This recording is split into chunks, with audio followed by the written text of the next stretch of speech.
urusan kesehatan, itu urusan sosial demikian. Berikutnya Pak.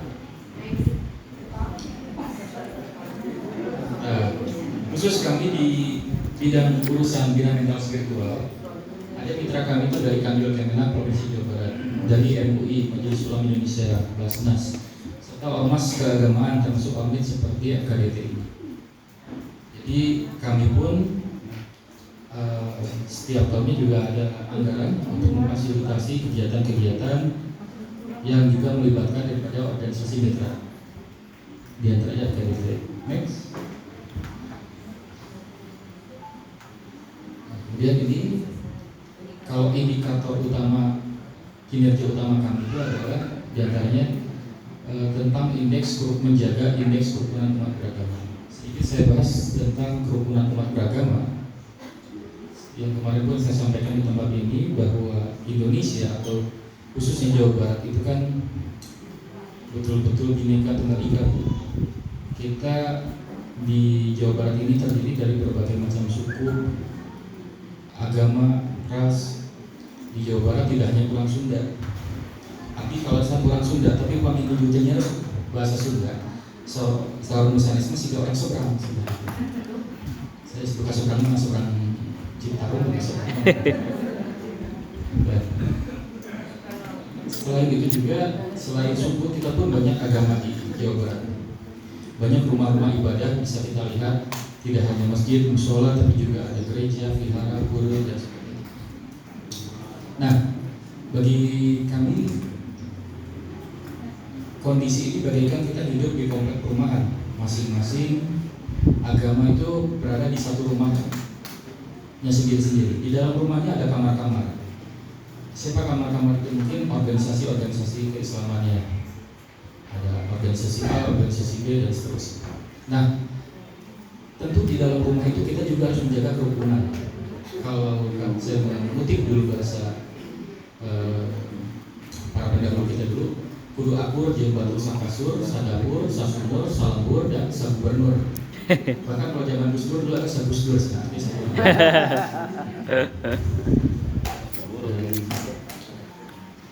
Kalau misalnya di dalam rumah kita rukun, artinya antara umat Islam yang rukun.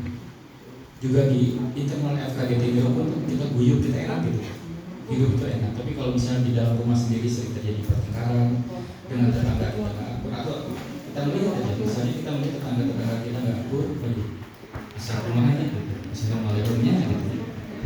Tapi artinya ketika misalnya kita bisa menjaga kerukunan, salah satu kuncinya adalah tidak lompat pagar.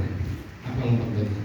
Artinya kalau kita orang Islam, kita tidak mengurusi urusan agama yang lain, urusan keagamaannya. Tapi kalau kita bermuamalah tentu boleh. Karena di komplek perumahan pasti ada ruang pertemuan, ada balai pertemuan, ada taman. Nah, disitulah kita bisa bertemu. Kita tidak perlu mencampuri urusan agama orang lain. Begitupun kita nggak mau umat Islam diobok-obok. Contoh misalnya, kita Al-Quran tidak direvisi, sebenarnya kita aja dari relevan kata-kata orang yang non Islam misalkan, atau teman figurnya belum nyebut, nanti kegel. Itu pun kita tidak perlu melakukan hal-hal yang bisa merusak keberagaman. Di internal umat Islam sendiri, kalau bicara kerukunan umat beragama, saya agak miris bahwa saat ini kadang muncul di YouTube atau dimanapun yang seringkali mengkritisi hal-hal yang sudah berjalan selama puluhan tahun di kita, misalnya itu tentang tahlilan, kunut, dan sebagainya. Itu dianggap tidak sunnah dan sebagainya. Dan itu kan sesuatu hal yang itu bisa mengundang reaksi. Bahkan Hamas apa segala macam ada saya lihat di YouTube ya. Hal-hal ini yang akan nantinya bisa memantik api kemarahan umat Islam. Nah, itu yang tidak kita inginkan. Kalau misalnya sudah saling satu sama lain saling serang, kita nggak akan nyaman dalam hidup berbangsa dan bernegara. Oleh karenanya saya pada kesempatan yang berbahagia ini juga menyampaikan betapa pentingnya kita menjaga kerukunan antara umat beragama dan khususnya juga internal umat Islam. Nah, next. Kalau ini tentang misi 5 bisa dibantu. Next.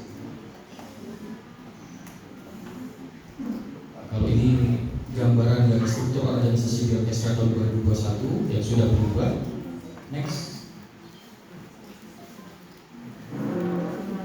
Kalau sebelumnya banyak kasubat, kalau sekarang gue di Birkes itu pejabat struktural ada 2, yaitu kepala biro dan kepala bagian tata usaha. Sisanya seperti saya, yaitu pejabat fungsional.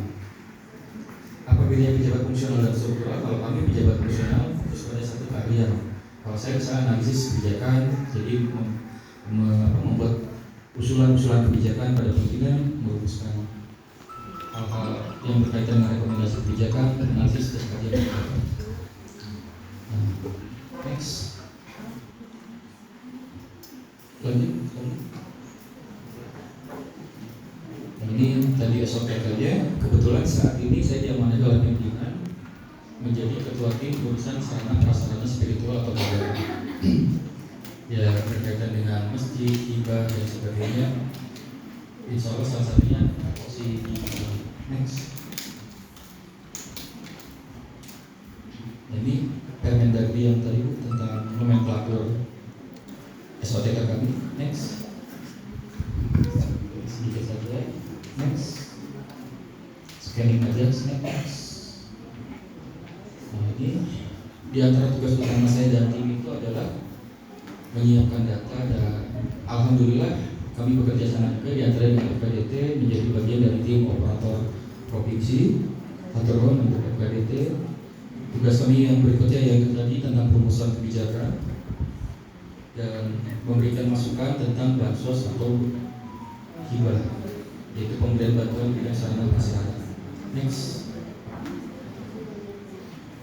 Nah, penghidupan rangkum tindak-tindak seperti itu. Kita juga ada pelatihan-pelatihan, misalnya pelatihan manajemen masjid,